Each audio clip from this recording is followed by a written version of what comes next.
Too much up, but I got it. Friday night. Okay. Oh, down the bottom. Okay. I actually broke this. I fixed it though. Let me just. There we go. Well, it looks pretty different. The only reason you would need my attention is very little fun. So I'll take a look at it. And I'll see if I have it. Hey, how you doing? Good, how are you? It's been a little while. Yeah. All right, folks, ready to rock? Yeah. All right. I'm going to give a little introduction here. You good? You want it? Yes. All right. Thanks for coming. Who's never been here before? Okay. Yeah. Well, welcome. So this is a monthly thing. If you guys have been here, awesome. Thanks for coming back. So I'm Lars Ashton. I run the LTU Game Art program. LTU represent. How many of you are from LTU? Yeah. What about U of M? U of M. Who's from U of M? Woo! Jacob, raise your hand. Go to U of M Game Development Program. What about We have one class. what about Eastern? Yeah. Yeah. Eastern. State? Anybody from State? Okay. How about Michigan Tech? Michigan Tech. Yeah. How about Lawrence Tech? Oh, we already said that. Oh, we did? No, I missed it.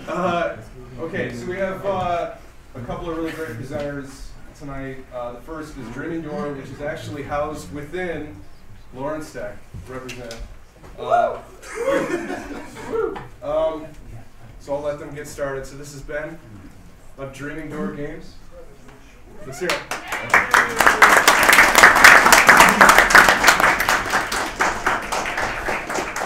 Thank you very much. Can you guys hear me there in the back? Yes. All right, cool. So, my name is Ben Ludwig. I am the founder and creative director of Dreaming Door, which is a new game studio based in the Detroit area.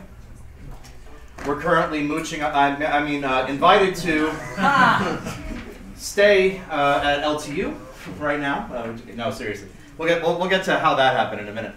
But I've been told to do 3 things here tonight, so that's pretty much what I'm going to do. First off is they told me to tell you guys how I got into the game business. All right, fine. And then we're going to talk a little bit about our upcoming game, Golden Treasure, which I've got a little scene from up here. And finally, I want to talk just a little bit about games and where they're going from an artistic perspective. We've been hearing a lot in the last few months about games from an economic perspective, from a commercial perspective. So I thought maybe a little bit of talk about games as art might be worthwhile. So let's wind the clock back to 2001. Corner of 8th and Townsend, downtown San Francisco. Anybody know what's on the corner of 8th and Townsend in downtown San Francisco? Sega! That's where the Sega building is. So I had just graduated from the University of Michigan, class of 2000, with honors and distinction with a degree that gave me fuck all. I could not turn that degree into anything that made money. And so it was a degree in Japanese literature. So good luck with that one. Plan on making an RPG. Yeah. It doesn't. All the honors in the world can't save that one. So I had blown my graduation present from my grandparents backpacking through Europe, and I taught some autistic kids in Colorado and done some other stuff. But now I was sitting in the office of Jin Shimazaki, who was the vice president of Sega. And I managed to get an interview with him just because my father worked in the same building. And apparently there's this Japanese corporate thing where if you share a building, there's a certain amount of tolerance you have to have for your neighbor's idiot kids. So there I was. And the entire conversation's in Japanese, and he asked me, "Yume wa?" which is Japanese for, what's your dream? Tell me your dreams. And I said, "Game wo tsukuru koto." I want to make a game. I want to make a game of my own someday. And he's, kind of smiled and nodded in a sort of a paternal way and said, "Oh, someday." But, he proceeded to drop me in the middle of the tester pit. So I got a job as a tester for Sega. Working as a tester for Sega is actually pretty cool. It's got a high point and a low point. The high point is when you work as a tester at a AAA place like Sega, they have you on something new almost every single freaking day because they're publishing. This was in the Dreamcast era and the opening of the PS2 and Xbox eras. So we're doing, Jet Set Radio Future. We're doing, a bunch of sports games, obviously, that get published through Sega. We're doing fighting games. We're doing everything. And you get to do everything all the time. So it's really entertaining. On the downside, nothing you do matters at all.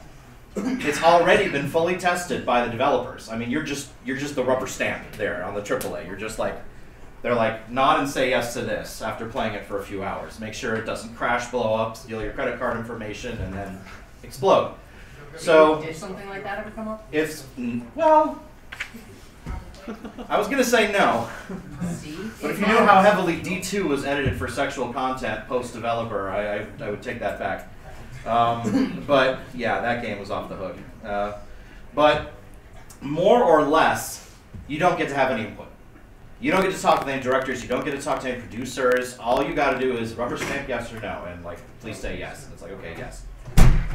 So that was really interesting. It was a good time in a lot of ways.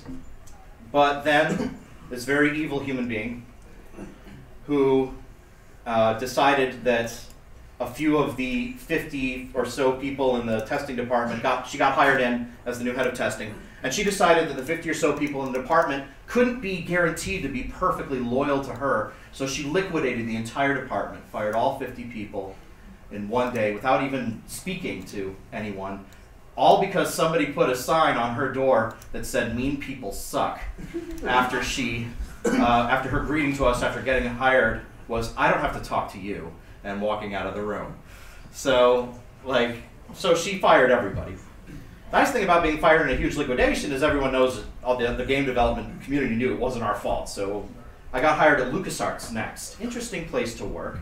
And that had the opposite thing going on for testers. I mean, if any of you want to be a tester, this is valuable stuff. At LucasArts, you're a developer and not a publisher. So I got to have the director on the line. I had the producer on the line. I could really influence the way that the game was shaping up. And that was cool. I didn't have that at Sega. Let me guess, there's only one game. Exactly. 6 months on the worst Star Wars prequel tank game you could possibly imagine, Clone Wars. So I don't know if anybody here ever played Clone Wars for Xbox or PS2 or the GameCube. Was it packaged with Tetris Worlds? I don't know what it was packaged with, but there was a Star Wars. Let's just say it was terrible. It was mostly a tank simulator, and it was just awful. On the bright side, if you enter a particular code, you get a picture of me down on the ground going like this. So, silver lining to every cloud. Now, that worked out for a little while, but in the interim job I took between Sega and LucasArts, I was doing data entry like this on a thing that was several inches too high, so I got carpal tunnel syndrome. And turns out testing games for 50 to 60 hours a week, there's pretty much always overtime at LucasArts, is not good. Not good for your attendance. So I had to quit and go to a slummy-ass institution called, I don't know, something like the University of Chicago to get my graduate degree. Whatever, pretentious bullshit. So I got a graduate degree from the University of Chicago in mythology and world religions, and I started teaching at the high school level, at the university level, mythology, that kind of stuff. I did that for 10 years. I worked at a little school called Cranbrook. Some of you might have heard of it. I'm on the faculty of religion and philosophy there still. It's my 11th year. And so the clock started ticking, and that old dream, that Yume, that Jin Shimazaki asked me about kept on popping up. I was having a great time. My students are excellent. My job was very fulfilling, and yet that dream, it just wouldn't go away. I had to make a game. And so I banged out part of a script and a game design doc for a game that I called Golden Treasure. The name was inspired by J.R.R. Tolkien. You guys know The Hobbit? The riddle contest that Bilbo has with Gollum. There's a famous question there, you know, no key nor lid nor lock have I, yet golden treasure rests inside. What am I? You guys know the answer, right? What is it? An egg. It's an egg, right? When I was a kid, I thought that was BS. Because I was the kind of kid that when I read something like that in a book, I would like slam the book shut and try and figure it out for myself before I read on. And I couldn't. I could not figure the damn thing out. And then I open it, it's in an egg, and I'm like, boo, you're cheating. Eggs aren't treasure. I can get a whole carton of them for $1.50 at the store. You know, that's not treasure. But now, as I am an ancient, you know, well, when I was designing this game, an ancient 30-something, I had realized I was wrong. Life is the ultimate treasure. And that is what is inside the egg, you know? And the chick, even the baby chicken, to nature and to the universe was worth more than a brick of gold. So I started to try and build a game about life from an unusual perspective that might get people to think a little differently about the world. And so Golden Treasure was born. A game in which, you know, spoiler alert, I'm spoiling my own game, so I think I'm entitled. You begin inside an egg. It was actually inspired by a dream I had on a junior high bus back when I was in junior high school. I dreamed I was a dragon inside an egg, and my parents were whispering things to me, my dragon parents, and that just never left me. So that's how this game begins. You begin inside the darkness of an egg. And it's a while before you conclusively know what you are. You actually have to play through a good amount of the game before you hatch out of it and realize that you are indeed a baby dragon. And that this is a life about childhood, but not a normal human childhood, about the childhood of a dragon. So that's my concept. I thought it was a decent concept. I don't know, you can be the judge. I guess, you know, Steam sales will be the judge. But the ultimate judge and jury. But now I actually had to get people to make the damn thing. I heard somebody several months ago stand here and say something to the effect of, you have to hire a remote team if you're going to make games in Michigan. You cannot have a game developer here in Michigan because there's no talent in Michigan. I would beg to differ, humbly. So I didn't go on professional boards. I didn't post job offers. What I did was I decided that I was going to find the schools around here that were teaching game development, meet the faculty of those places, meet the students, and see who had the drive and the skills to make a game. Whether or not you go out to the West Coast, it is damn hard to get hired straight out of college into a game company unless you have connections. I wouldn't even have gotten hired as a lousy tester at Sega unless my father happened to work in the same building as Jin Shimazaki. So, you know, the sad truth is connections are a lot. But I wanted to create a game without connections, just finding talent, young talent here that had the gift. And the most important part of the gift is passion. Absolutely. That's the people who say, I was born to make games. I really want to do this.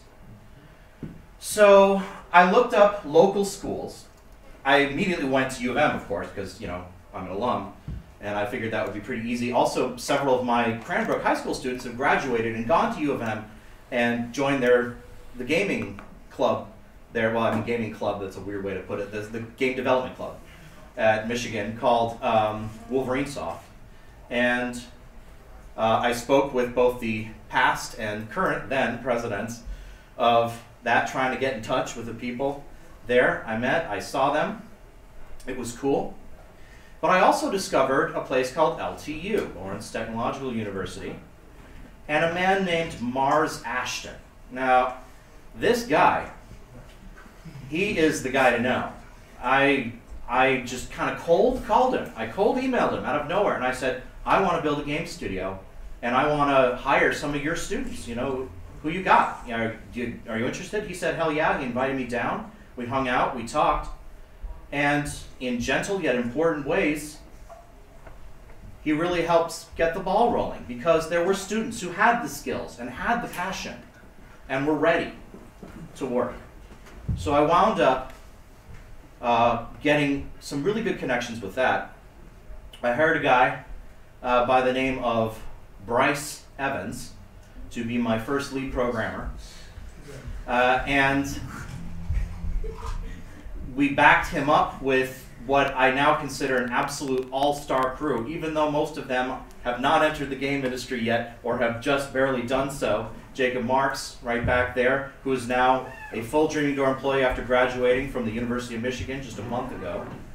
And a couple guys from LTU, Alex Lancetta, and, well, that was the programmers, right? You know? And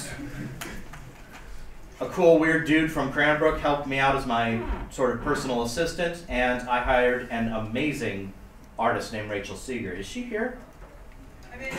There you are. Some lieutenant you are to keep me waiting over here. Yeah, unbelievable. I'm sitting in Panera in Birmingham, and I'm waiting for the next lead artist candidate. And the reason I called her, I went into the game development studio at LTU, and there's art all over the place, which is just how every studio should be. You should be swimming in art wherever you go. It was a good studio. And I saw this one painting of like a temple, and I stopped Mars, who was showing me the place first time. I said, who made that? He said, Rachel Seeger. I said, give me your contact info. So I'm waiting in Panera. She walks in, and I'm like, this is a kid right here. She's like 22, 23, something like that. I'm like, there's no way she's going to be ready for a lead artist position. She blows it away. Absolutely destroys it. She's got prepared like miles of stuff for this interview. I'm sitting here going, what, you did all this without being paid? Like, this is like days of work she put into this. So I hired her, and she's currently my number 2 person at the place, and I've never regretted it. And this is a good example of somebody who went to LTU, game development art, never thought she'd get to use her degree in game art, and now she's the highest paid person at Dreaming Door. Not that that's saying a tremendous amount, but she is. And she deserves it and a lot more, but I'm kind of broke. So I pay her everything I can, and everyone else too. They're amazing. They're amazing people. We had a summer of dreams where 6 of us worked out of a classroom in Cranbrook, my own classroom in Cranbrook, and we're just cranking stuff out. We're cranking out art. We're cranking out programming. Rachel and Bryce are helping lay the foundation to the company by creating a mission and a meaning for this that's going to matter. And it was awesome. Outsource my ass. We got everything we need right here. So to anybody else who wants to go down this route, I highly recommend getting involved with schools, getting to know faculty and students, and figuring out who it is that's got what it takes. Because Michigan's got it. We got it. And we're not hurting for it. We just got to use it. We just got to create good companies, keep our promises, and be the kind of places that young people deserve to work for, want to work for. That's it, So that's how I pulled Dreaming Door together. After the summer, my, actual full-time job kicked in, so we couldn't work out of my classroom anymore, And Mars Ashton once again saved the day by offering the LTU Game Development Studio as a place for us to hang out, and that's where we work out of, you know, on a weekly basis, 40 hours a week. All my people back there. And we've even found some students who aren't even close to graduation. Sam back there, and the Dreaming Door shirt's one of them. Unbelievable artist. Unbelievable. I mean, the stuff he makes, I'm like, God damn. And he's 20 or something like. Are you 20? Are you 20? I'm now 21. Oh, you're now 21. Okay, my information was outdated. Pardon me. So. Oh, that's right. Wasn't that recent? What? Weren't we supposed to get you smashed or something for that? Yeah, we got smashed. Okay, good. I'm glad somebody had that. All right. So. Okay, so that's how Dreaming Door got started. That's a little bit about my background. I mean, I've got a lot more background as a writer. I studied playwriting at U of M under the famous Oyama and a lot of other things, and I've been writing all this time. But that's my game development experience right there, which isn't exactly monumental. Still, at my time at Sega, and especially my time at LucasArts, I got to work with dev teams pretty closely, and I learned about a lot of the steps. And some of my friends even got promoted to producer at that time. So I got to hear a lot about what to do, what not to do in some of these things. But I'm not going to stand up here and tell you that I've got everything figured out. I'm still a learner myself. But, you know, aren't we all? So let's talk a little bit about Gold Treasure. Gold Treasure here, like I said, is this game that is supposed to be bringing you through the infancy and childhood of a dragon. It's set, and I took this, I thought this would be, this is a more difficult road, but I had a reason for choosing it. It's set in this world about 10,000 years ago in the Bronze Age. This is an interesting time to be a dragon, I felt, because this is the rise of humanity as this hegemonic force, which is going to sweep across the world and bring great change. And I see the dragons as kind of a symbol, a representation of the way the world was prior to human dominion. And here you're being born into a world which is still wild. 10,000 years ago, there's plenty of wilderness, there's plenty of forest. There's, you know, nature is still king, but now there's humanity rising to begin to eclipse it. It would have been a lot easier if I'd said in a fantasy world I could just make up any interesting to fight monsters I want, but I wanted to help people get more in touch with this world and this nature. So instead, our compendium of foes is completely filled with earth animals, which are interesting enough if you're the size of a dog, which is what, you know, a baby dragon is the size of. And you've got, of course, I wanted people to connect with nature in a legitimate way, so hunting and, well, just straight put it, killing plays a large role in this game, but it's considered a beautiful thing in its way.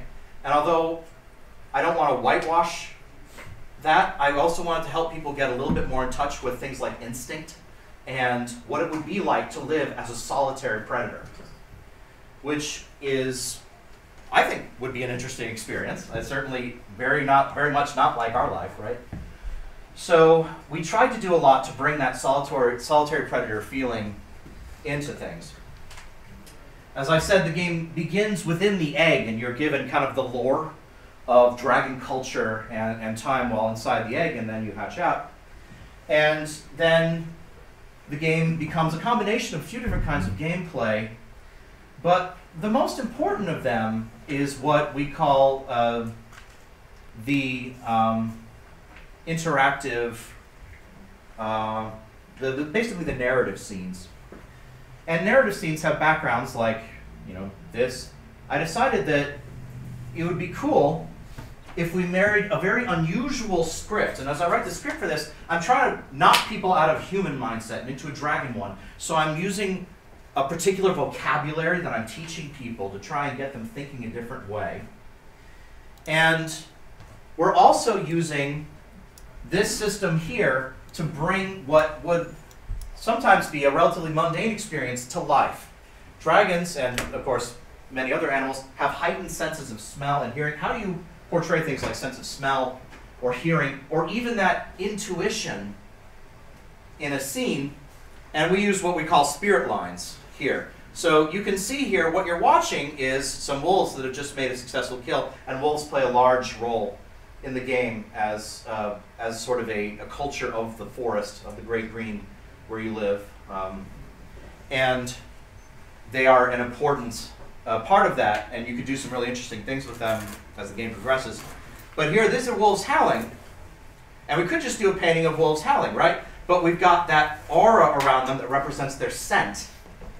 Can you see that white aura around them? You know, and to remind you that you're also tasting things and smelling things here.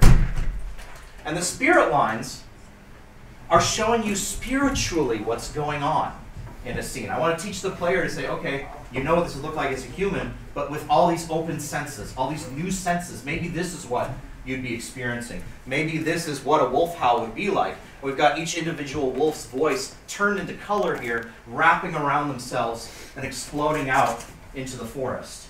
And I wanted to bring that experience across somehow and get you to think, this is not how I've seen this before. I'm seeing this with new eyes. That's the idea here. So in a scene like this, it may begin with a work of art like this, and all the art is hand-painted. All of it. So far. Well, yeah, all the art is hand-painted. And we've got kind of a stable of artists that we can use on a commission-by-commission basis. And of course, my lead artist, and now we've, you know, Sam is very, very nearly a company employee. He's one and all but named pretty much at this point. So, you know, we've got our regulars, but you can expand the stable, and that turned out to be very cost-effective. We can commission a whole hand-painted scene for about $100, and there are artists around here that love dragons and love fantasy, and will draw something for $100. That's amazing. So we're looking at, you know, I would start by looking at places like DeviantArt, and then I'm looking at who the local people are in DeviantArt. You know, what are they going to do? So they want to contribute. They do, and I didn't ask them to do it for free. I guess I should have mentioned, to get this whole thing rolling, of course, I needed an investment. So I went back to a certain person in California that I knew from my LucasArts days. And I asked, I said, I want to do my own thing. Can you help me out? Took a long time, but that person eventually said, I'll give you, I'm just going to lay it on the table. I'm going to tell you what I got. $120,000. $120,000 to make a winner. Don't let me down. That's the position I'm in. So I paid myself nothing. I set aside most of it to pay my lead programmer, my lead artist. And I work on a commission basis with everyone else at a rate that, you know, is going to fit in the budget. And I've got monthly reports to deal with, and as you can tell, I'm on a pretty damn tight leash here. And yet, I've already got hundreds of hand-painted, beautiful assets, amazing stuff going on. And now, with the help of Dan Brownstein from U of M, who is the former president of Wolverine Soft, just graduated himself, we're getting some really cool-ass sound in on the game, too. So these scenes unfold before you, and then text opens describing what's happening here, what's the conflict, and you make a choice. Anybody here ever play King of Dragon Pass? Cool. All of you, I feel sorry for all of you who did not raise your hand. And that was one of the inspirations for this game. It's an amazing game where you play as a Bronze Age society, and there's something like 200 or 300 hand-painted events in that thing, just like this, but less dynamic. There's no animation, there's no sound. But it's absolutely gorgeous. And this game passed under everybody's radar. It was released in '91. Got a second life when it was released on iOS a couple of years ago, and has received nothing but 10 out of 10s from everybody who's ever played it. And now it just got an update because the company that made it's doing a spiritual reboot next year after 25 years of silence.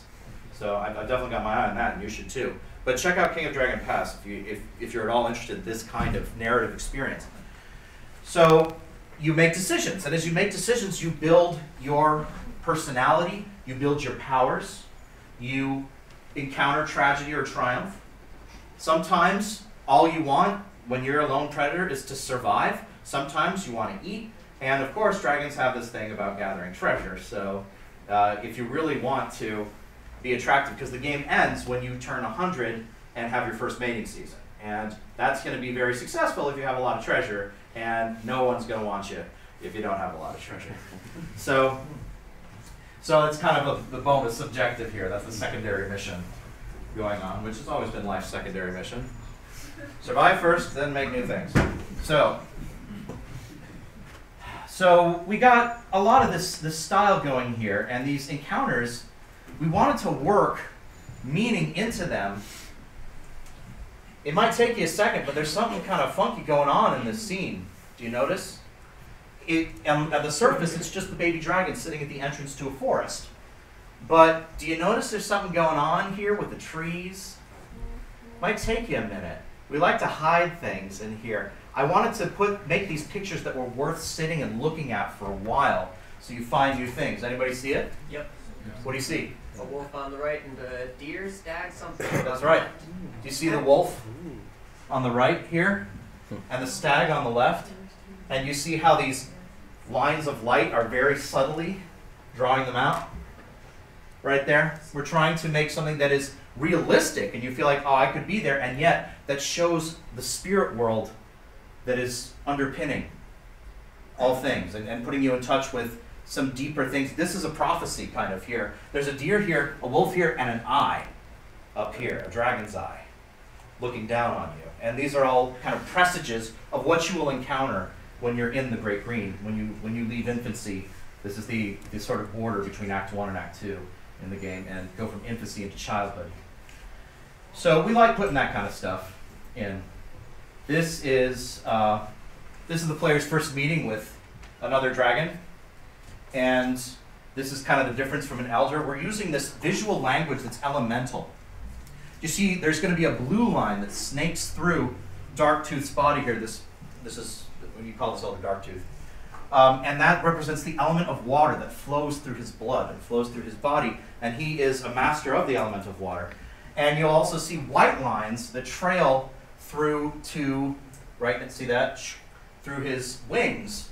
That's the element of air. And so air lives in his wings, water flows in his blood, and then you see his halo behind his head, and all creatures have a halo that lets you kind of sense their spiritual makeup and their scent in a way that we're trying to put with color and light. And you can see all four of the elements here: earth, fire, water, and air. And this is all telling you, because you've never seen anyone with all four elements in their halo before yet, that this guy is big, or thing. The gender is indeterminate. This is a very powerful dragon right here, and you probably should mind your manners, since he can end you pretty quick. And dragons aren't exactly the, oh sure, let me help you for nothing kind of animals. Lone predators don't work that way. So anything you get from other dragons is at a price, either in blood or in gold, or sometimes in subtle things that you don't even learn until later. If they're elders, they really have ways of getting their payments. So that's an example of how we're using color here and spirit to give you an idea of the makeup. Here's a scene in which you run into nothing but a common spider. But yeah, I love that spider. When I first saw that, I thought it was a photo. Rachel's spider was so amazing on this. What's that thing on his back? So, what thing? On the spider's back? That shape. This shape here? Yeah. That's glowing? Yeah, that's his spirit line, right? You know, like the spiders draw in their spirit lines when they're sitting on the webs so that they don't radiate outwards so bugs don't see them. So that's just a tiny little hint of spirit that's glowing inside of it, which is much smaller than in other animals because he's trying not to be conspicuous. And here's the dragon in the background, just looking at, and we juxtapose it there to bring and all I'm trying to do is bring the simple beauty of a spider and its web out here. That's it. I mean, how often do we think of that? I just wanted to say, look, this can be beautiful, just like it is. These are the deer. Like I said, they play a very, very powerful spiritual role in the forest. And we decided to have, they've got these spirit lines, but we decided to have all of them have spirit crowns. You know, the stag here has a physical crown too, but they all are crowned in spirit to show that they're the nobility of the forest. Even tiny things, like an encounter with a firefly, could be something that might teach you something or open up a new way of thought for a baby dragon that hasn't encountered that kind of stuff before. So you never know. And I'm trying not to smack you in the face with, check out this gigantic fantasy battle. I'm like, how about just the beauty of a spider or a firefly or the sound of a wolf pack howling? How about that? Because we have those. They're all around us. You know, like you can find them. And they're here. They're real. So really, we're looking, when we design things, to break some new ground. This is a depiction of the spirit of the forest, here, the spirit of the Great Green, whose lair you're very close to, and will play a very strong role in the story as this kind of deity of the forest. And I'm trying to merge wolves and deer and plants here into one thing. How would you like to be the lead artist? I guess this from your director. Make me a wolf deer plant, you know? And Rachel, the indefatigable Rachel, is always like, no problem. And she like busts out something amazing, you know? Like yeah, cool, that's it. And it's like, okay, another day, you know? Yeah? The immediate thought I had is, oh great, so I need to do something like this, and it has to be different from the spirit of the forest in Mononoke. Right, Princess Mononoke, right, yeah. Which I show my mythology class as an example of modern mythology. I'm a huge Miyazaki fan. So, we also have things in the game like learning how to dream. These are all scenes from lucid dreams that you can have. Cats are excellent dreamers. So if you play nice with the cats will teach you how to dream actively in this game, and you can gain elemental power by active dreaming. This is a fire dream. This is an earth dream right there, and an air dream. We get all these things in which we're mixing the dragon concept with nature in so many different ways. Because, you know, when humans talk about spirits, they're usually kind of human-shaped, right? So, obviously, dragons would see spirits as dragon-shaped. I think spirits talk to things as whatever they are, you know? So, humans play a role in this, but they're very mysterious, unknowable, and dangerous. And the player will quickly learn not to mess with them, at least not when they're very young, because they break a lot of rules. So the last thing I want to talk about here before I turn things over to Q&A is a little bit about our mission. See, there was a guy named Scott here several months ago from Heart-Shaped Games. What's his last name? Brody. And Scott Brody, somebody asked him the question, it's like, why Heart-Shaped Games? And he said something to the effect of, and some of you were here for that, right? He said something to the effect of, I want to make games that aren't just a cash grab, that actually stay with you after you stop playing them. Something that's worth playing. And our mission is very close to that. I immediately, when he said that, I'm like, this guy's a colleague. He's somebody that I want to, like, you know, get to know kind of. Yeah, I want to play his games. So this is the mission statement of our company. Dreaming Door is an independent game studio which specializes in the crafting of interactive experiences which nourish the human heart and mind. We strive to further the evolution of video games as a mature and independent art form by creating games which are meaningful, creative, and of course enjoyable. I mean, it's got to be fun, obviously. So, but meaningful. That's something I didn't see in a lot of other game companies' mission statements. And I want to do that. Really, I'm a storyteller. And the stories I love to tell are the ones that changed me and can change the world. And so I want to tell those kinds of stories. And we are given this amazing medium. It's no longer in its infancy. I don't think we can say that video games are in their infancy anymore. It's kind of like a confused teenager right now, which is, you know, both listening to the music of their parents still, but also like listening to Megadeth and like not really sure where they're going to go with that. And they're doing some cool stuff, but they're also doing some pretty unfortunate stuff. So, you know, it's like being a teenager. And you can go a couple different directions with this. And I've heard a lot of people say we can use games to make money, but I would, with all, and I mean this from my heart, genuine respect, I would say that if you want to make fat stacks of cash, you're in the wrong business as an independent game developer. I would say go back, get your degree in finance, and become an investment banker. And then you can roll around with fat stacks of cash all the time. It's a long shot. I mean, come on, let's admit it. It's a long shot to make a killing in this business. But I don't want to make a killing.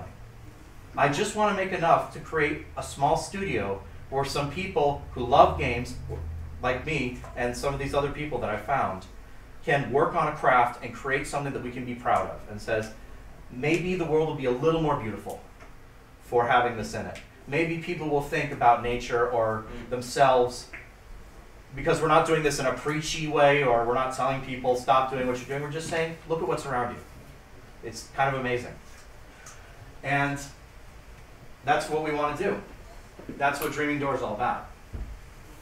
So, can we make it happen with 120K? I don't know. I hope so, but even if we don't, as long as we finished, I win. You know why? Because I will realize that dream I told Jin Shimazaki all those years ago. And I will go to my grave knowing that I did go for it. I did. And at least I made something beautiful, even if nobody played it, even if not many people played it. I mean, obviously, some people are going to play it. King of Dragon Pass was an amazing game that everyone should have played, and one person raised their hand there in the back of the room for it. That might be this. But maybe in the back of a room someday, one person will raise their hand, you know. That would be enough for me. I'd like to keep on making games like this. I'd like to keep it going.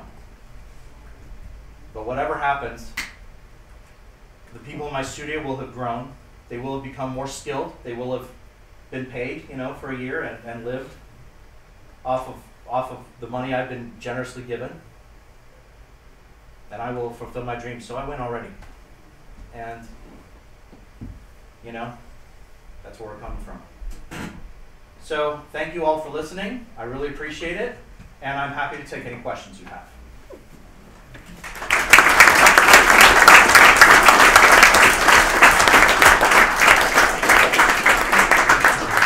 Yeah. What's your? I saw on your splash page that you're releasing sometime in 2018. Do you have a sense of when in 2018 you're shooting? Yeah, the original date was summer, but wisely we didn't lock it down to that. And as we're seeing how long some of this stuff takes, remember we're all kind of we've got the skills and the passion, but we're new to the full process here. Things are getting pushed back a little more. I still say 2018. But it might be, I'm guessing, late summer to early winter is going to be my guess right here. But even that, I wouldn't swear to in a court of law. It's games, you know? One thing I sure as hell learned from my time at those big companies is things don't ship when you think they're going to, even when you've got massive amounts of manpower behind it. And we sure don't have that. You mentioned that you guys got your initial financing. Is there any reason in particular you haven't pursued any more or additional funding?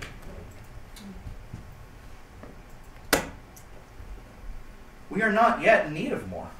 Okay. I don't ask more than I can use. I mean, I'd sure love to pay myself something, but I have an excellent job at Cranbrook as a member of the Department of Religion and Philosophy, and I'd like to pay my people more, but I think we're okay right now. I told this person that I was going to make this game for $120,000. If I have to go back to them or seek out another source, I will. But for now, I want to try and make good on what I said I'd do. It's for the same reason, like I said, I don't want to be a huge smash necessarily. I'm not going to say no, but I don't want more than I can use. I don't want to be filthy rich. What am I going to do with money? I got a car and a family and a roof over my head. That's all I need. Just out of curiosity, since money is not the biggest goal, so when you were talking to your friend, is it more like getting him to believe in the dream, or is it like return on? Because I'm assuming it's not just return on investment, right? It's the belief in the dream, right? Hopefully there will be some return on the investment, and even if I have to pay it back in installments from my own money for years, I will pay that person back. But I think what that person did was they thought that there was a chance that maybe I would be able to show people something new. And this person wasn't filthy rich themselves, so but they were pretty darn well off, but not scary rich. We're not talking. This was not George Lucas. Been working at LucasArts, I only ran into George once, which was at the Halloween party, which was a hell of a Halloween party, but that's the only time I actually talked to George. And it's a good thing too, because if I'd stood in the room and talked with him for more than 5 seconds, I would have been like, "So what the fuck with the prequels, huh? Did you really think letting your 8-year-old adopted kid write the script was a good idea?" Wait, he did that? Well, sort of. Long story. Wait, what? Essentially. Tangent.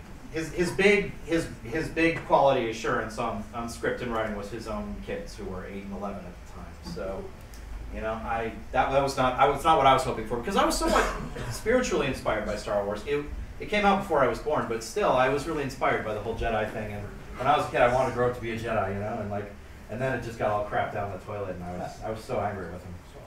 When I got sold to Disney, they were like, "Oh my God, they're selling to Disney." And I said, "They can't do any worse. I mean, it's got to go up from here," and it did. I at least in my estimation. I still can't bring myself to watch the recent movies, though. First of all, because I've got a 3-year-old and a 7-month-old, and you can't watch movies when you have that. Yes. So it sounds like you're really your main goal is to use games as a medium of literature. Exactly, and art and literature. Yeah, where you can tell a story, and I think that's awesome. But I haven't been able to glean a lot from my own research and from what you've just told us about what the gameplay is. Is it a 3D, is it kind of open world, or? It's 2D. These scenes are when you have a decision to make or have explored. It's an open 2D map that basically we call this a life simulator.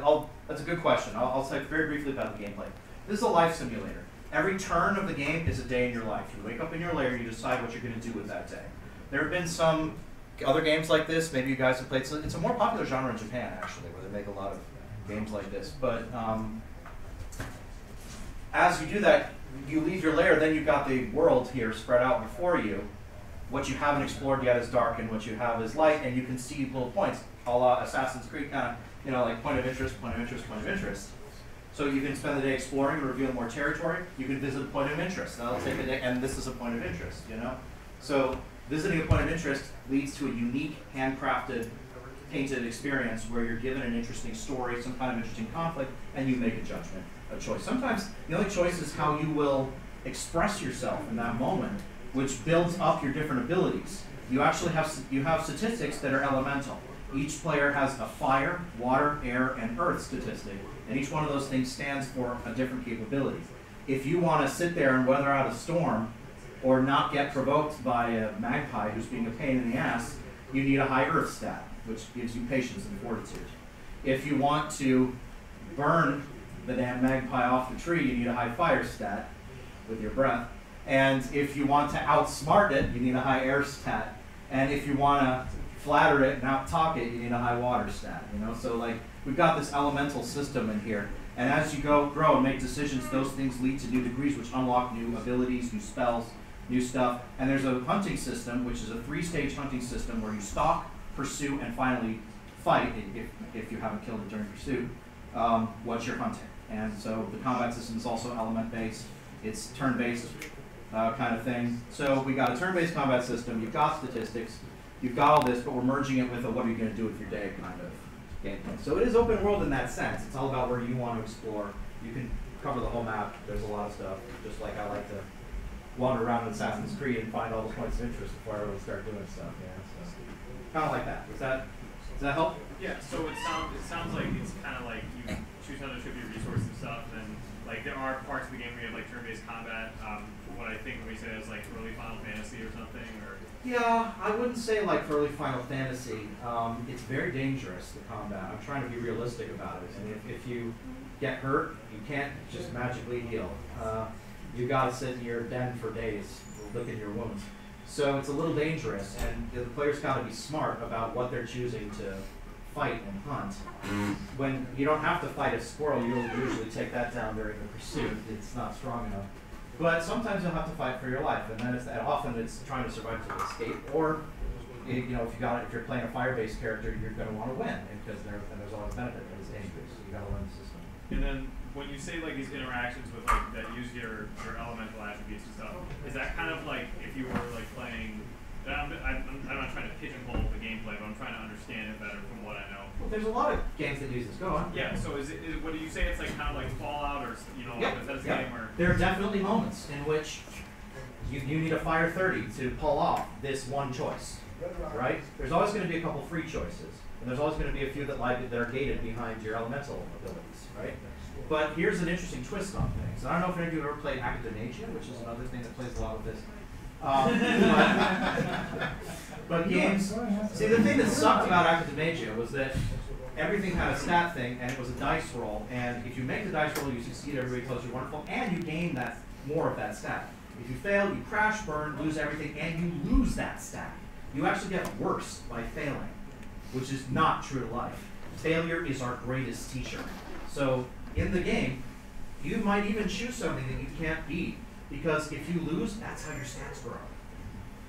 When you run against failure, you get better. When you succeed, you get something, like you get what you intended. And when you don't succeed, you grow stronger, because that's what life is.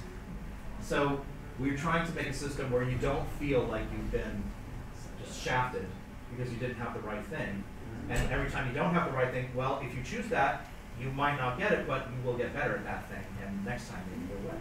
But you don't want to run against failure too much, or else. Well, you could die. Yeah, Certainly. pretty much. I mean, failure in life, you don't want to run a failure for something that's extremely high risk. But you can try to sweet talk someone while not having the right skill, and they'll get better at sweet talking. Yeah, over here. Yeah. Oh, it's partially inspired. The Game Dragon House didn't have sounds, didn't have animations, didn't have a combat system, really, and was still somewhat luck-based. There's almost no random in this game. I fucking hate RNGs. You either are good enough to do something in this game, or you are not, and that's how it works. Save scumming won't help you. You gotta have what it takes. That's how the game is designed. So that's a little different in that sense. We're trying to make it. It's also more personal. You can try and pass your thing, you won't try. Right. Right. You're kind of the spirit of a whole people. But in this, you are one individual learning about life and growing strong. So, but certainly, I don't debate. I mentioned it right now. That was one of the inspirations for the game. Like, we need more like this. Since it seems like the story is based on choices, so I have a bunch more pizza, so I grab the pizza. We got the pizza and coffee. Okay. Do you want me to leave the pizza there? No, just that. Make everybody take it home. Take it home. Okay. Whatever, I don't want Yeah, very similar. Okay. Sounds good. Just, it's gotta go. Alright. We can take care of it. Okay, good. Good seeing you. Here. On a replay, yes, you probably will run into some, but we've got ways of skipping through. The only act where you're really pretty confined, well, let me just say, your time limit here is going to prevent you from being all things to all people in the first run. And you can't play an all 4 element build. And in fact, as you earn achievements in this game, the achievements give you tarot cards that stay in your inventory from life to life and that boost your stats. So as you play more, like there are some challenges towards the beginning that is pretty much impossible to beat on your first playthrough. But if you play through a whole life and you've got some tarot cards, that first encounter, now you can do something good that you couldn't do last time. So we've got an achievement system that encourages replay through that. And with a sort of a mild permadeath system going on, you're going to want to go back. But we put certain gates so that you can say, okay, I want to start at the end of Act 1. I want to start at the end of Act 2. But you can't just start from 5 minutes ago.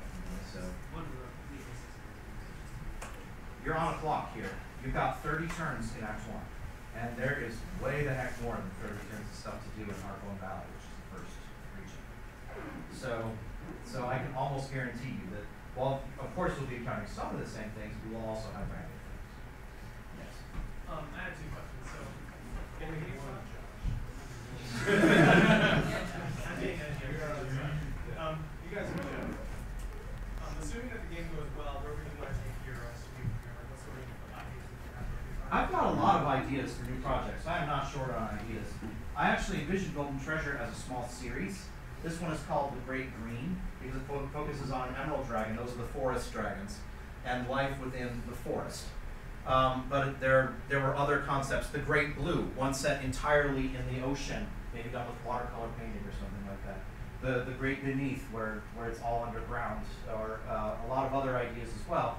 I've got a VR version of this in my head that I've been throwing around a little bit.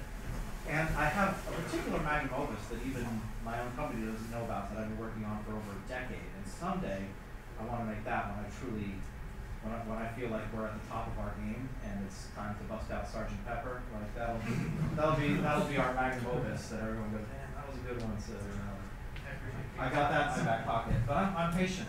I'm patient. Wait. Max Scott. What does George Lucas wear to Halloween, right? A flannel shirt and jeans, and actually somebody won the costume contest the year prior by dressing up as George so well in the flannel shirt and jeans that people literally didn't know it wasn't George, including his own accountant and assistant.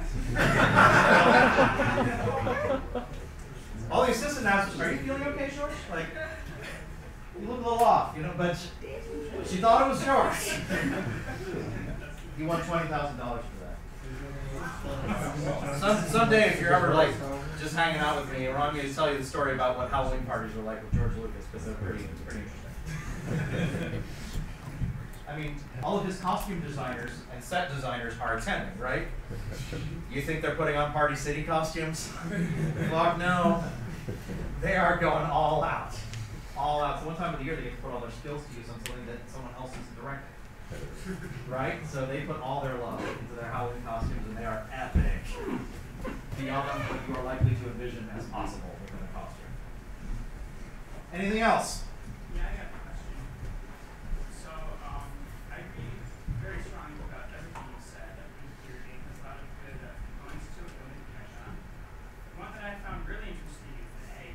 I've been doing some testing on whether it's kind of weird, but I think with an egg gold, I've been making friends with a lot of powerful memers. And I just sent pictures of my gold egg, and this is a joke, but I just asked them how you feel about egg. But I, like, pretty much all my influences and mentors, like, mythology and mythology.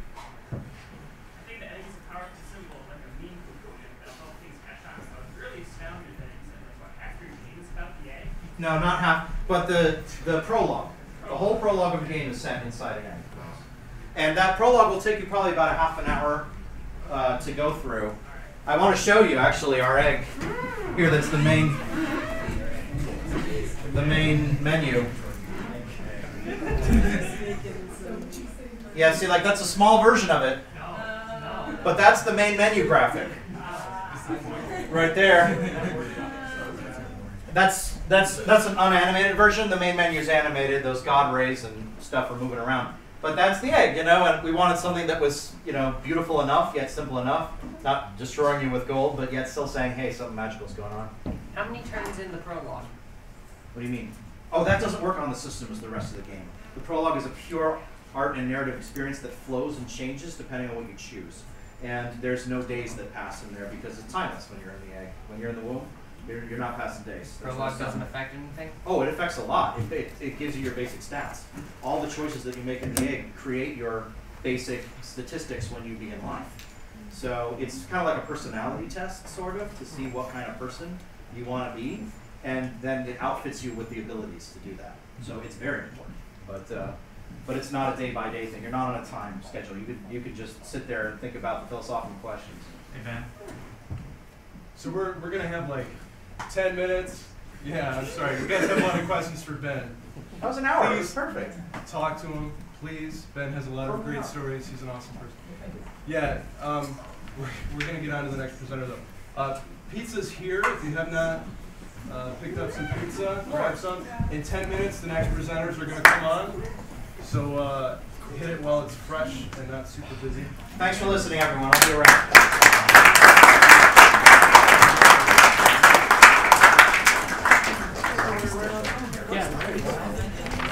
Larry is Los Angeles. Oh, yeah.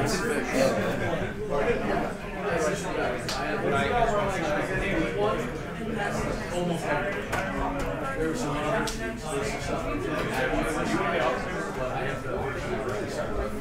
All right.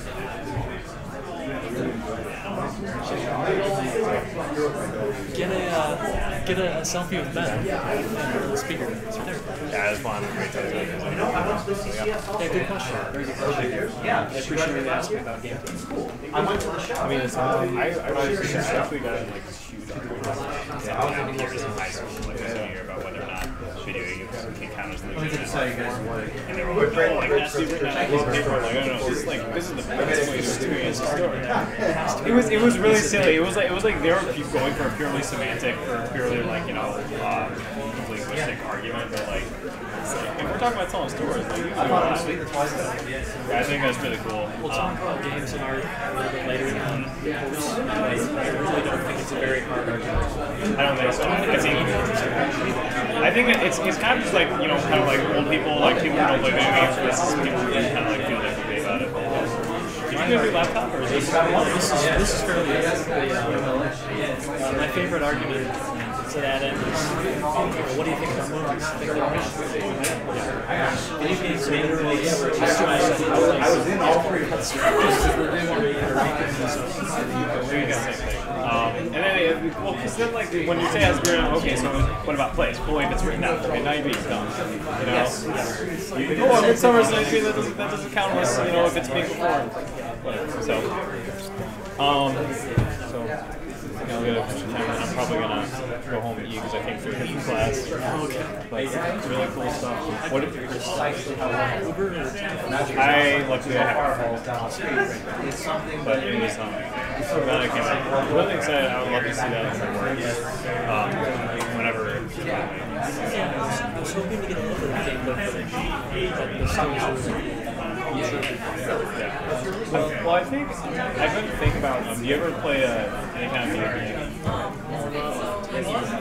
So I've never done it, but like my brother and some of his boys do it sometimes. It sounds like I'd be down for like some like big tabletop kind of campaign, or like games that kind of like walk you through. It saves you all like the the troublesome parts of like keeping like characters or whatever.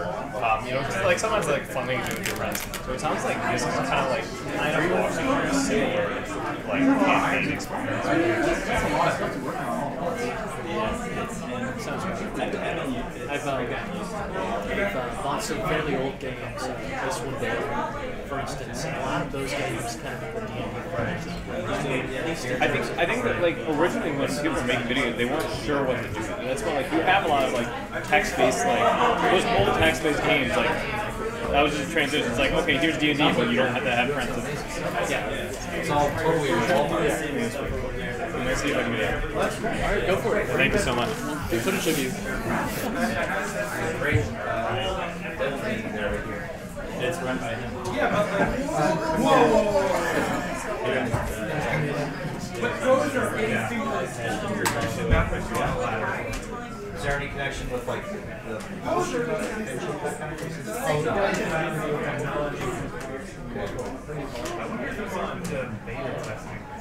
I'm watching your presentation here with interest. I went out to lunch with the team. I've never seen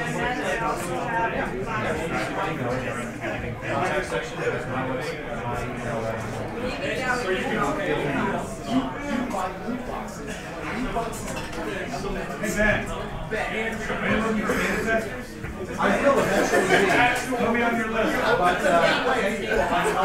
we'll make an announcement around here if we need more. I've got all the Cranbrook high school demographic, and I've got the college people. But maybe they should like see what it's like.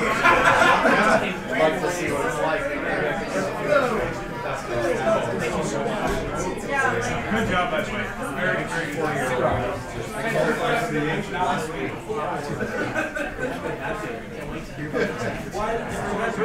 Reagan presidency.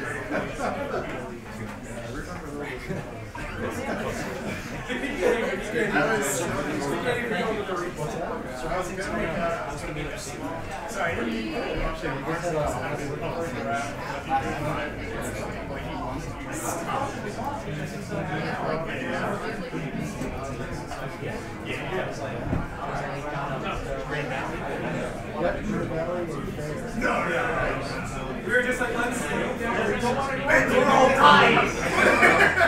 And no one can get pizza unless we stop talking. I'm so we're all so much on.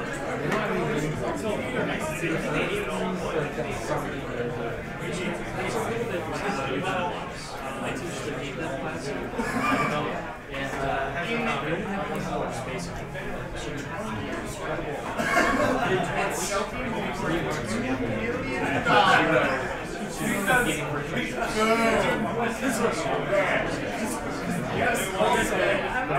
Also, in the future, so you can ask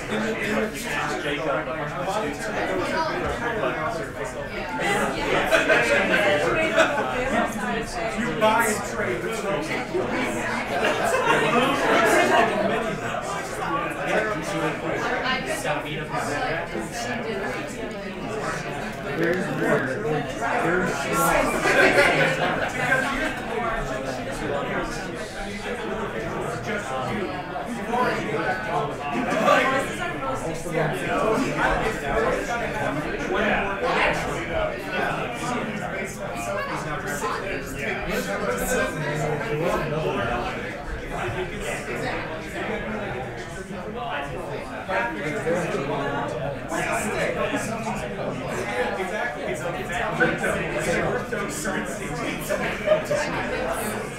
based on what's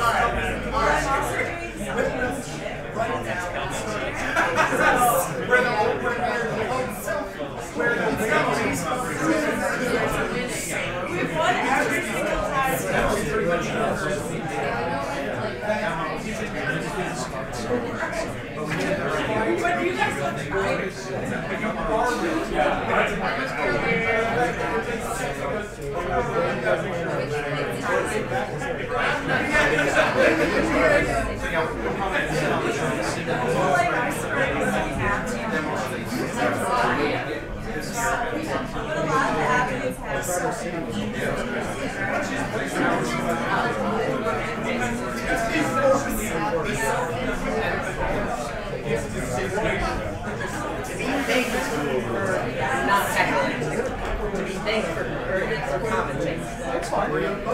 You're cool. Everything else was well within reason. I think myself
Alright, folks.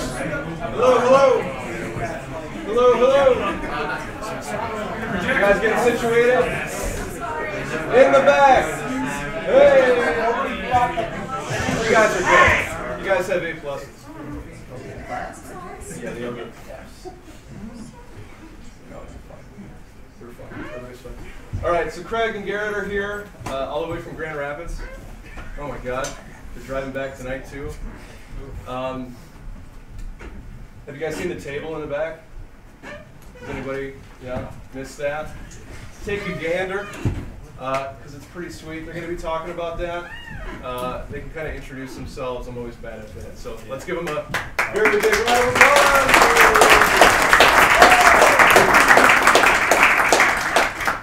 Thanks Ashton, for the role. Or yeah, Mars. Gosh.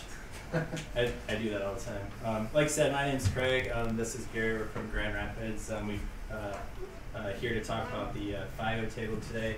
I'm going to go over a little about how we started and where we're at now, and then after that, Garrett will talk a little more in depth of the technical details of this system that we have. So, what exactly is the FIO table? So, we word it out. It's a customizable entertainment game system that connects to your phone, that has games that you can play, advertisements that it can serve up, and it collects analytical data for improvements of the system. So a little about that statement. You can play games as well as make games. So we're making this system open source for people that, right now if you're developing Unity, you can make a game for it, but we'll be expanding it further.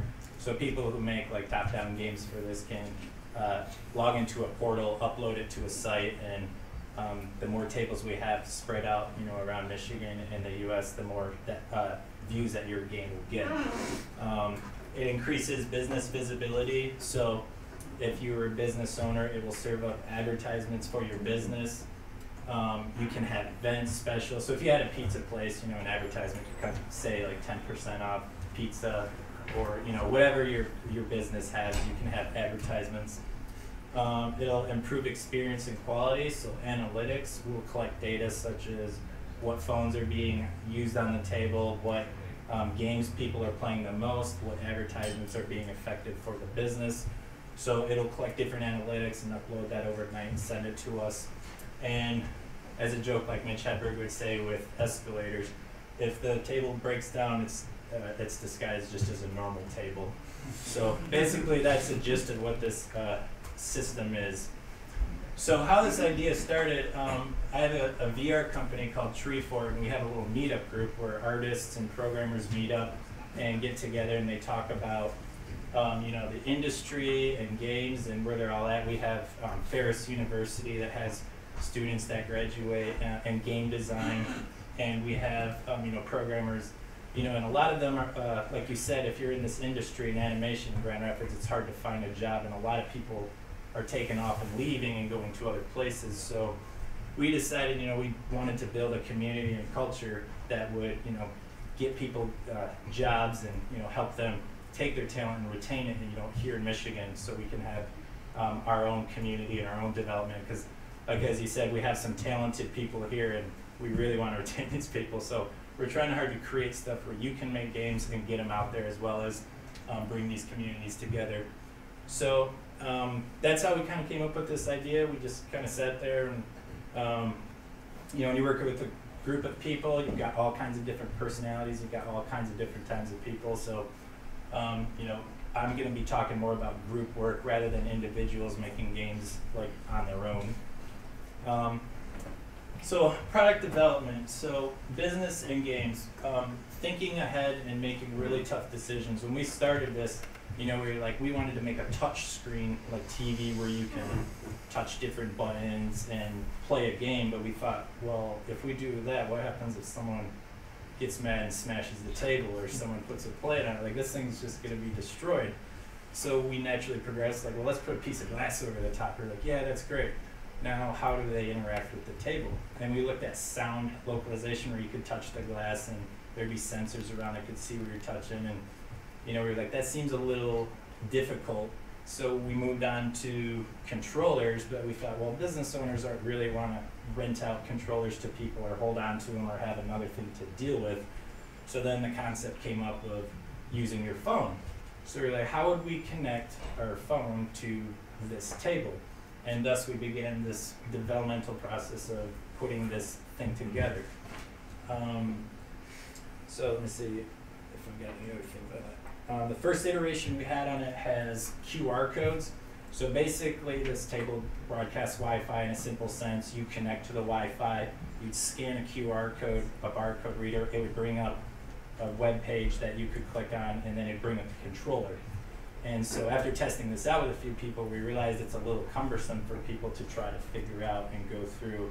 It's a lot of steps. So the more steps you put in place of these things, the less people are apt to, trying to use your product. And so, you know, we're working on setting up a new way, like right now I think we have it running, where now you just go to the website, the table has a code, you put the code in and it's ready to go. So we've simplified some of these processes in our product development, and we've kind of looked at different, you know, ways to simplify this actual table. And then making games like super easy. So if you've got a lot of complicated buttons and things going on in your screen and people have to spend a lot of time trying to figure it out, they're not going to play. We're really trying to develop games more like Galaga or, you know, Pac-Man. You got like 2 buttons and a controller and you're just moving around, super simple. So people going in the pizza shop, they're ordering a pizza, they're just standing around for 10 minutes, they're not going to try to learn your inventory system, you know, and all of those different types of things. So we're looking to make like really simple, easy games for people to play and get their stuff out there. The other thing that a lot of people miss is forming a company. How many of you guys have a game on Steam or have loaded anything on Steam before? 1, 2. How many people have ever started an LLC or know what an EIN number is? So a few more people.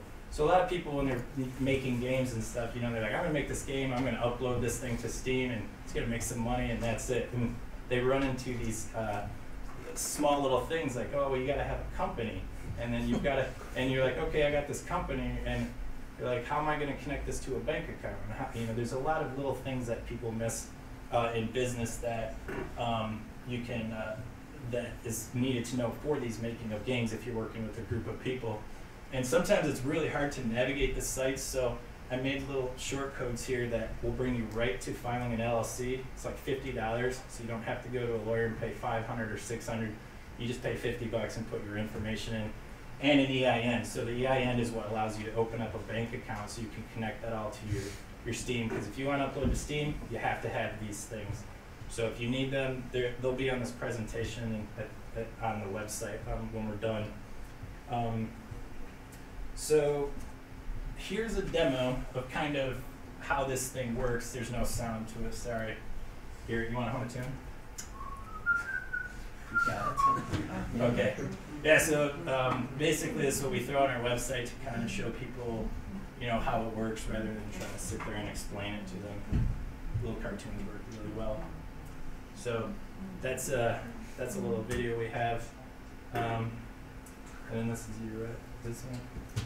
So that's how it works. Your phone's the controller. Right now you go to file.io, it brings that up and on the table code. And then there's little player buttons around the side. It says player 1, player 2, player 3.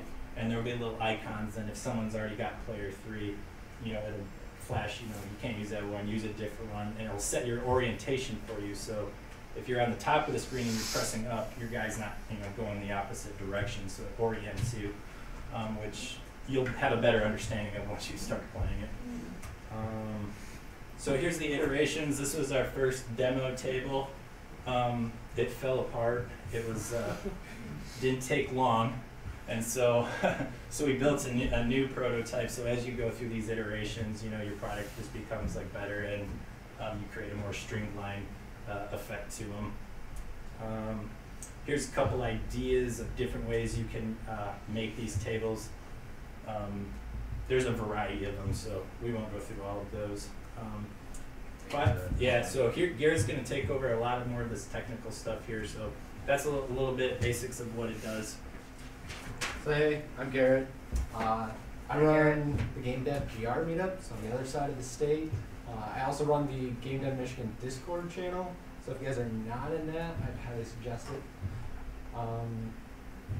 Yeah, so I will jump in. The TV in the back here, we've got it all set up and running, and it's mostly, the whole thing is running off of just a standard 1080p TV, but then an NVIDIA Shield. So it's an Android box, which is basically the same hardware as a Nintendo Switch. So it's got a pretty decent video card in it, but we've built everything as a Node.js server. Which I can go to next thing here. So the Node.js server is just pretty standard web server. So if anybody has done web development, you'd be pretty familiar with it. We did Node.js because it can go on pretty much any platform.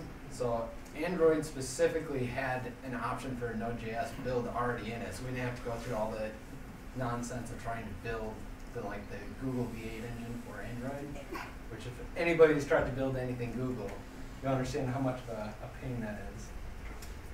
So it runs a static web server, so it's not doing any kind of like server-side variables, looking up databases or anything like that. All it's doing is serving up like index.html and that's it. The rest of it all goes through WebSockets. So either WebRTC, it can do UDP eventually, we're getting to that point, but then most of it right now is through WebSockets. So pretty much any modern browser nowadays on iOS or Android is going to have WebSocket communication. So your phone will connect to the node server, which is the table itself, through WebSockets, and all of the communication. So this right here is an example of a phone. We'll send through WebSockets to the node server, and the node server then relays that back to a game. And so eventually, so it's all built in Node.js right now. Eventually, I want it to be a C++ based library that you could then put into any game, and we'll get to why in a second. So this is the FIO marquee. This is the first entry point that a user will see. So when they come into a restaurant, they sit down at the table, they'll see, these will be normally like game color images that they'll see what kind of games are on the system as it flashes by, or the advertisements or anything like that the restaurant wants you to see. So this is going to be the hardest point for a user to actually start playing on the table, because this is the point where they actually have to do something. So initially, like Craig was saying, we had QR codes, came up with a whole bunch of issues with that. When we first started this, iOS didn't have the QR code reader built into the iOS stuff. That only happened in the last 6 or 8 months or so. And even that, nobody really knows how to even access that. And on Android, you have to go to the Google Store, download a QR code scanner, and then scan it. And even then, QR codes are ugly as is. So we did QR codes, and we had NFC tags working as well, so you could just like tap the phone to it. But after asking a bunch of people, especially like moms and dads, grandmas and all that, nobody knows what an NFC tag is. Most people know what a QR code is, but most of them haven't heard what an NFC tag is. They don't know to even tap. So started moving to a 7-digit code thing. So kind of like you go and you log into a site, and you get that third-party authentication key where it texts you a message, and then you use that code to verify that it's you. Same kind of system. So you'll go to the website, type it in, and then it tells you how to get to the table. Kind of redirects you automatically. The bigger part of all that part is you don't have to download an app. So since everything is just a website, as long as you're on the wireless network, you can just hit the web server and you're all done. No apps needed to download at all. But a mobile app will improve the experience. There's been a whole bunch of quirks like for Android in Google Chrome, you can full screen your controller on the phone, so then you don't have to worry about the URL bar and all that. On iOS, Safari negates that. You can't do full screen at all. But if we do a mobile app, that'll improve that, where we can actually get a full screen. Another thing is WebRTC, or WebSockets rather, is all TCP communication, so it's that reliable thing, and that's where first-person shooters, they say, no, don't do that, because then you're going to get locked up, and you're going to get that lag, jittery stuff. So that's where you go to UDP. Well, you can't do a UDP through a web browser. But if we have a mobile app, then you can do UDP. There's a whole bunch of things like that where you can start iterating and get better experience as you go. So I'm going to get to the actual cell phone as a controller and why it's awesome. So a cell phone is kind of like a Wiimote, except way better because it does so much more. So on the left here, this is basically everything that a normal cell phone has nowadays for smartphones. So you got a high-res screen, pretty much everything is 720p or higher. Multi-touch input, so you have 3-4 fingers on the screen at once. Your accelerometer, gyroscope, vibration, that's all very standard stuff nowadays. You got a front and back camera, a speaker and a loudspeaker on it, and then a microphone, and it's internet accessible, which can be huge in its own right. And then on the other side, you've got all these other things that you have the potential of: fingerprint scanners, temperature, light, magnetic, heart rate, proximity sensors. I mean, there's just a ton of different sensors that you can do a whole bunch of unique gaming experiences with. The ones on the right are less likely to have in a phone, but still a possibility it could be fun to play with. kind of a heart rate sensor? I don't know. So, in order to simplify the development of this, we have the FIO API, which is a JavaScript library that kind of handles all of the immediate needs of a controller. So we've got a base one that you can set up that kind of acts like a 360 controller. And then all of the communication is just JavaScript events. So if you've ever done any JavaScript, it's like that dot on whenever event happens, give a callback function, and that's it. There's not a whole lot more to it. It is all HTML, 5, CSS3, all that kind of stuff. So anything that you can do on a web browser, you could do on a controller. So WebGL is a big one. You could have your game on the table and then have a game on your phone at the same time and then communicate back and forth and have both of them relay information to each other. Or you could even have two completely separate instances. Maybe you come up, you've got the game going, and then you have a mini game on your phone that you have to play before the game continues. All sorts of stuff. So here's an example controller. So we've got the touch screen on the phone, so you could swipe around to do movement. Simple buttons. When you're on a phone, you're going to want the buttons to be bigger because you don't have the physical feedback of a button like on a 360 controller. So the bigger the buttons are, the less likely you are to get off center or start accidentally tapping other things. So keeping it simple is important there. Here's another example controller we had. This is a WebGL enabled one. So this thumbstick, which I've actually got a GIF of it a little bit later, as you move, it uses the WebGL and renders the thumbstick rotating around. It gives kind of a cool effect, and it's a very standard like 360 controller or Xbox One controller kind of style. This is a controller for the game that we've currently got running on there, Hyper Tanks, which Caleb Wood way back in the corner there made. So this is a controller themed around his game. And the big thing about these, it's all just a web page. So all of these are, like, this is just an image. Like, that is a PNG that we just kind of pasted on there, and then use JavaScript events to figure out how far you were away from the sender to figure out the thumbstick movement. Super simple stuff. So with the controllers, since they're web pages and they're communicating back and forth with the game, you could do any kind of, like, you could do an inventory system. Bring that information in and then have the controller send it back. So that two-way communication can be a huge improvement because now not only do you have an additional screen, you've got an additional screen per player in the game. So for avatar selection, instead of having the character selection on the game itself, you can bring that to the controller, have each person have information hiding. So if they're playing like cards, like Overwatch, when you've got all that kind of stuff, if all of the players had different controllers like that, they could choose their character without anybody else knowing and have it kind of a wild card. Another thing, you could theme you don't have to have the same controller per player.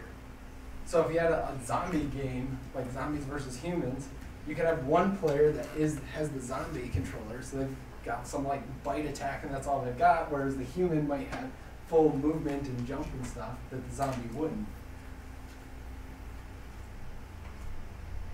And then information hiding is a big one. So card games are an obvious one for this, where you've got the hand for that game already in your hand, you're hiding it anyway. Super easy to, again, show that. So here's the WebGL version of that controller previously. And so again, just JavaScript events, tap, tap. And this one has, this one's running in C++. We do have Unity going as well, and working on an Unreal one. So the controllers themselves, when you have your game in Unity or Unreal, you give it a payload of a zip file that then has all of your controller information. So any of the images, the JavaScript, anything that you want your controller to have access to comes into that, and then it's just a static website. So the only required file is the index.html, because that's what it loads up from the server to the phone. But then it just copies that over, and then the server, the node server, just serves it up. So quite easy to create a controller and send it over. So then we've got Unity going. So there's a basic template that Caleb has done a lot of work on, making sure that that all works well. Unreal's coming soon. And then the C++ stuff has been my work. That'll just be a standard library, CMake type stuff that you add into any game engine that you want that's C++ based. We do have documentation. It's still a little rough because everything's still very prototype stages. But if you're interested in trying to develop for it, it's all up there, download and stuff like that. All of these individual pieces and parts are all on GitHub, completely open source and accessible.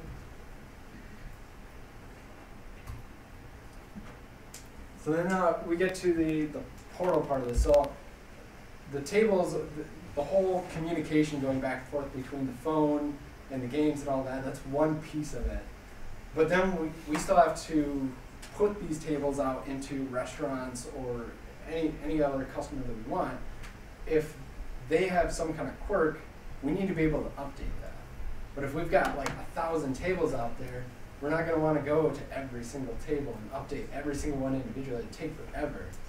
So all of these tables are internet connected devices, kind of IoTized-ish. So you can log into the file portal, get access to the device itself, and then manage not only what games are installed. So we've got like Hyper Tanks and a tic-tac-toe version. You can specify which version of that game gets installed on the actual box itself as well. And so the device, every time it reboots, it'll check, see if there's any updates to the games based on what's currently installed. If there is a different version, it'll uninstall the current one, download the new package from the portal itself, and then reinstall that on the device, and then launch everything back up. And it'll do that the same thing with the node server itself as well, so it'll keep that updated too, because the communication could get improved as we go too. So that's all going through MQTT. For the longest time I thought it was MQQT. It took me about 2 hours trying to figure out why I couldn't get anything connecting. I remember that. So using MQTT and WebSocket, we can go through the portal and we could like remotely update the portal back there with the actual node server. We could reboot the entire device, get screen captures, so the client comes in and gives us a call saying, hey, the whole device is doing something goofy. We can come to the portal, get a screen cap, and see exactly what that customer is seeing ourselves. The other thing is there's only a few parts to this thing, so there's like a piece of glass, the file, or the TV, and then just the server. So if something else fails, like where it doesn't loop through there, we can just send them a new device and they would just switch it out easy by plugging in the new one, and it's done. So easy maintenance sign up without having to work on it. Alright, so now we get a little more into the game devy part of this. So the FIO table is a little bit more unique for game development, because typically when you, actually I don't even know of any other devices that are like it, where even on phones, the top of the screen is the top of the screen and the bottom is the bottom. You don't have to worry about anything else. With the FIO table, it's all flat. You could be looking at it from any side of the table. So even something top down like Zelda here, you can't do that because if you're looking from the top down, the perspective is off. Because now Link looks like his toes are his head or something. It looks goofy, and just the slightest bit of perspective can throw everything off. And yeah, now your top is down, so when you're pressing forward, he's coming back at you. So. Right. Control schemes can get a little goofy too, based on which direction you're looking. So there are ways to get around that. I mean, you can do purely top-down, like a Hearthstone type thing, where if you flip the two sides of the table, or like playing Magic the Gathering type stuff. Those kind of card games work great because you're already top-down. But if you do have a perspective, like a racing game, you can render the one side and then do a mirrored on the other. Or so that's if you were each sitting on this side, or you could split it this way and render the other way. And for this one, it's two different views because there are two separate players.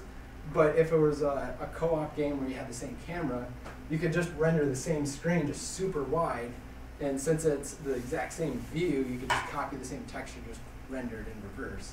So you don't use as many resources doing that. But in addition to that, with the FiOTable, you'll always assume that there's multiple players. With anything else, you usually, okay, single player first, make sure that works, and then we can do a co-op mode, or a local multiplayer, or maybe an online multiplayer. But with this, you assume that there's at least 2 people, because that's the goal, is to bring people in at the same time playing. And then there's an additional screen per player. Everybody has an additional screen in order to even be a player, so you've got that advantage on your own as well. So we had a couple of small prototypes that we had worked on. So Pong was a pretty nice, easy one. This one we had the idea of trying to use the phone's accelerometer to control the paddle. So you like set it on the table itself, try to slide it back and forth. It didn't work that great though. It's a little wibbly wobbly to get that going. Just this is just like a standard zombie attack type game. Nothing too amazing or complicated. This one Craig has been working on. Talk about that.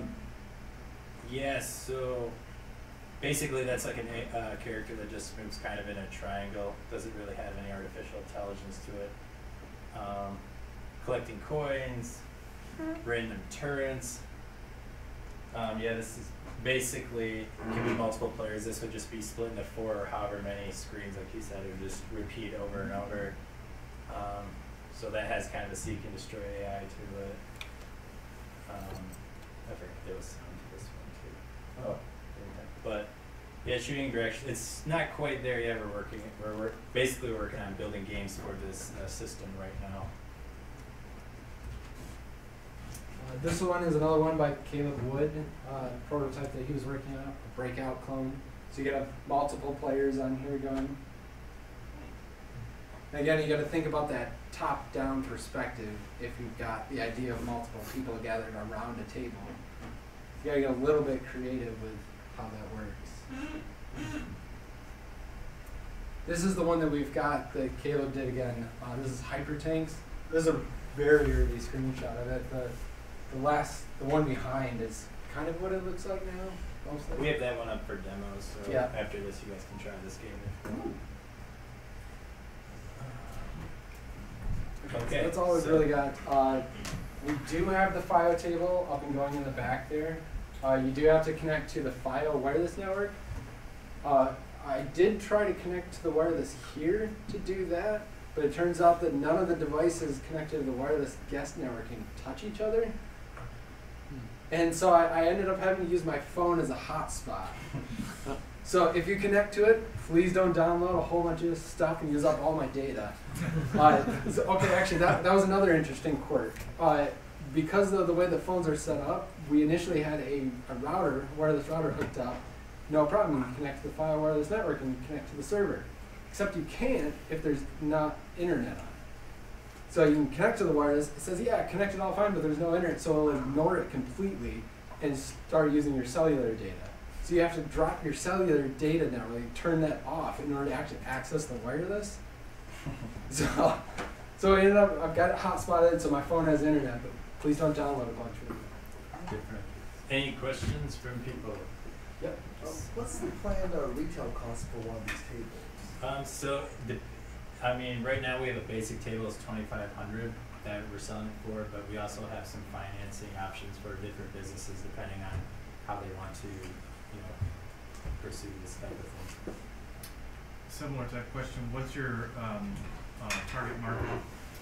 So our target market, I mean, it's kind of expanding. We started with restaurants, thinking we'd throw them in there, and then, office spaces where people hang around the water cooler. Any place where people just wait for a long time. Secretary of State, we can put one in there if they let us. Like anywhere where you have to sit and wait for a long time and have nothing to do is basically where we're going to try to put these things. The initial concept was a bar or a coffee shop where you're already sitting there and you've got a drink in hand and you're just kind of sitting there talking with each other. The idea is then to connect your phone and play games at the same time. Yeah, this guy will wait back here. Yeah, awesome. Thank you all so much for coming out. First thing that popped into my head was tabletop gaming and applications for digital versions of that. But a lot of your focus seems to be toward simplified controls, easy kind of party stuff, quick, accessible. Like, have you thought about, reaching out to Games Workshop or something like that and seeing if they'd be interested in doing like a larger scale development for games and maybe specific apps for use in this table? Yes. So we haven't reached out because we're still in kind of that prototype phase where we want to test stuff. But yeah, that's something definitely that we're interested in doing is meeting more developers and having them make stuff for the games. But if you meet with us afterwards and connect us, we'll definitely try to do that. Yes. So you guys have talked a lot about other developers creating for this platform. Mm-hmm. That seems to be the end goal, is to have other people create things to put on this platform to kind of keep it rolling, Absolutely. keep new experiences going. Mm-hmm. For lack of a better phrasing for it, what is the motivation for developers to create for it? Monetization platform or? So we're still working out those details. Obviously, visibility for you and your game and your studio. Like I said, we don't, if we have an algorithm that a better game you have, the more often it's going to show up and people are going to play it. So we kind of want to have, some good quality games up front. But it does give you some visibility in the beginning until we work out how we're going to pay, the developer. Okay. We'll have something eventually. So it's going to start on more of a visibility, like motivated. This will get your name out there, and then eventually there will be some monetization later. Sure. Right? Okay. So thank you for coming out. This is really, really cool stuff. Question about, so you're sending your inputs over the network. Is there any concern about latency and laggy controls? So we had some interesting stuff with how many messages the phone could send. When we've got a full router, it's a little bit laggy because my phone's the hotspot right now. But usually when it's a full-blown router, we don't have too much issue. We're sending a very small amount of data very frequently, so bandwidth isn't an issue. It's how many messages are sending back and forth.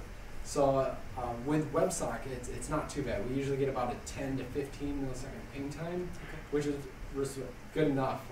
Usually you don't notice it until you start getting about 30 to 40 milliseconds, which is kind of where it's at right now because of the hotspot. Okay, awesome. Thank you. But then we can improve that too with UDP and all that kind of stuff too. It gets better and better. Yes, what do you think? Yeah, are you guys going to be selling the tables, building and selling them? Yes. Yeah, we'll be selling them. What's that? Profit or cost? It varies. So when you get in the industry and selling stuff, it varies business to business. It's ideally for profit. Yeah. Yeah.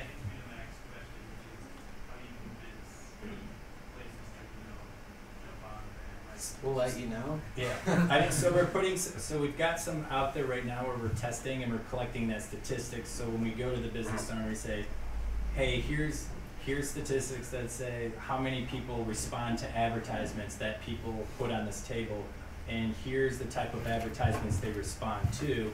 As these tables sit out there and collect this data, we learn more and more how people are interacting with the table and the business establishment, and once again, like what phones they have, how long they play the games, which ones they do. So we're collecting all that data right now, testing, so we can figure those types of things out. And really the ideal endpoint for the table is to draw more customers into the restaurant.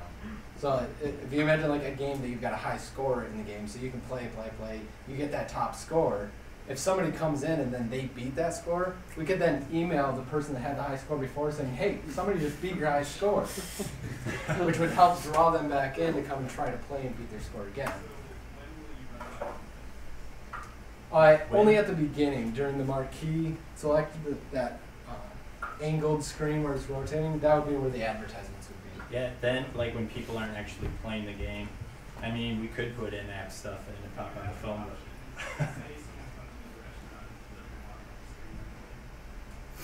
Yeah, they're more than welcome to just not turn it off or sit there. That's all up to the business owner. If they're losing business from it or if that happens, then yeah, we would definitely, every restaurant and person is different. Every place is going to have different things to it. Yes. Just out of curiosity, are you guys manufacturing it yourself or are you? At this point, we're manufacturing, but we will streamline in the future. Yep. So I know that we've had a couple businesses in the past who talked about this model as well for not necessarily your exact thing, but for getting apps and things on there in the very early stages. Have you thought about partnering up with universities and doing like a appointed game development jam where you guys kind of help host something like that? We have considered game jams, trying to think of it. Yeah, we're not opposed to it, but yeah, we're working on it. Right. Usually game jams are great for prototyping things. Right. And even for small games, doing it in a weekend jam Right. like that is hard. But doing like a month-long jam maybe with like a prize pool. I mean, it could be an online thing, and even with just having your additional help, will help motivate. Even there's a large community of students who are looking to build and develop for just the visual recognition. And I made something, and it's on this. Right. Yeah. So And we're definitely hoping to do that with community stuff to try to push, like especially community events and things like that in the area would be awesome to be able to show just on the marquee as advertisements that are going through, and then continue for even just simple artist stuff, showing pictures and drawings and things like that that are happening around. Yes, yeah. So if you're interested in like hopping on the game dev Discord, we're on there, and you can find us and talk to us, and we can connect you with all those things. Or if you have an idea for game jams or other stuff like that, we're willing to listen to the community and hear like what they have to say about this stuff. Any other questions from anybody? Yes. Sure. So, I want to find that very quick here. Sorry. Are you going to be charging people for any of these games? So when customers come in, they don't get charged to play it. Okay, so what exactly will you do to motivate people to develop? I mean, if we do get it monetized, there could be motivation to it. Visibility is, motivation. Not everybody finds that, enough motivation to, but there are people that will. But as we go along, we'll try to address issues like that. Like, if nobody's making a game for it, we'd step back and say, okay, why does nobody want to make a game for this? And then, fix the problem. So we are looking at some monetization thing like subscriptions and stuff like that for the restaurant to pay for to keep the system updated, and if anything breaks, we go and immediately change it. And profits out of that could go into paying for developers or things like that, especially as we get more and more tables out there. That pool becomes bigger for us to draw out of. But it's still a work in progress. Yeah. Yeah, freshly. Any other questions? Okay, so Gary and I will probably come back there and work with you guys, but that's all we have today. So,